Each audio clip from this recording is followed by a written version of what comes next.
Sindh rural support organisation पारां कराची जे हिकु shopping mall में हथ जे हुनर खे हथी ॾियारण लाइ 3 ॾींहनि वारो सतियूं संग क्राफ्ट्स मेलो लॻायो वियो आहे। मेले में हथ सां ठहियल घरेलू ऐं सकाफ़ती शयूं रखियूं वयूं, जंहिंमें टोपी, अजरक, कुर्ता, पोशाकूं, लेडीज़ ऐं जेंट्स पर्स, छबियूं, बेडशीटूं, रवा ऐं रिलिन समेत घरू शोपीस पिणु रखियलु हुआ।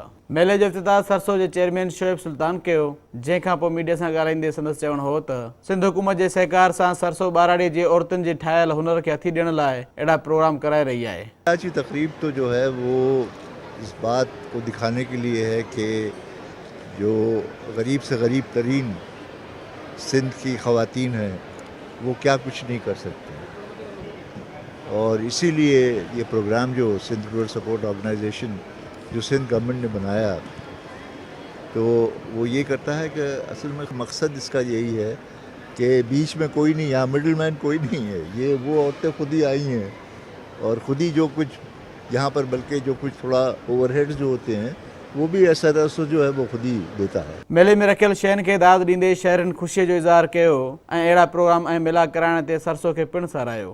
ही असांजा ॿाराड़ी जा माण्हू, ॻोठाणियूं, औरतूं, मर्द, जुतियूं, टोपियूं, उहे सभु शयूं ठाहे हिते अचनि था ऐं इहे माण्हू अॼु ॾिसनि था कराची जा ॿिया बि सिंधी माण्हू, त उहो विकिरो थिए थो ऐं कल्चर जेको असांजो सकाफ़त आहे उहो उभरे थो, अॻियां अचे थो। हम तो कई साल से देख रहे हैं, ये मेरे ख्याल में तीसरे साल हमने यहाँ देख, और बड़ा इंकरेजमेंट मिलता है इन लोगों को, और हर साल इसमें कुछ ना कुछ बेहतरी होती है। यहाँ पे बहुत ही उम्दा और नफीस जो है उनकी काम है यहाँ पे मौजूद।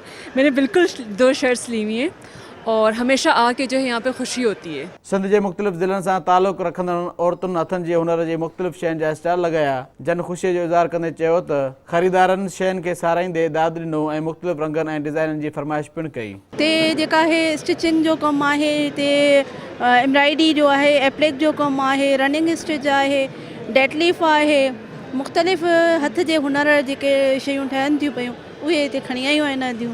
हिते अॼु सुठो थो लॻे, असां पंहिंजो सामान जेको ठाहिया आहियूं, रिलियूं, असां उहे खपाइण में असांखे सुठो मज़ो थो अचे। हा, पंहिंजे पाण ठाहियूं, सिंबऊं, टुक वारी, हीअ कट पीस वारी, जहिड़ी ठाहियूं सही लॻंदी। माशाअल्लाह इलाही असां 40 औरतूं आहियूं जेके असां पंहिंजे ॻोठ में कमु कंदा आहियूं। असां मीरपुर ख़ासि खां आया आहियूं। हे प्रोग्राम लाज़मी थियणु घुरिजे, हिकिड़ो असांजे कल्चर जो हिसो आहे, जंहिंमें माना दुनिया खे हिकिड़ी ख़बर पए त सिंधी बि हिकिड़ो कल्चर रखनि था ऐं इन में जेके हथ जो जेके कमु कंदा आहिनि, जेके ठाहींदा आहिनि, त हुननि खे बि जेको हौसला अफ़ज़ाई थींदी।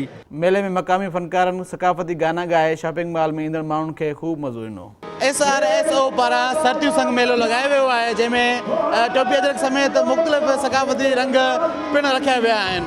कैमरामैन कलीम कुकर सां गॾु अब्दुल्ला सोलंकी, सिटी न्यूज़, कराची।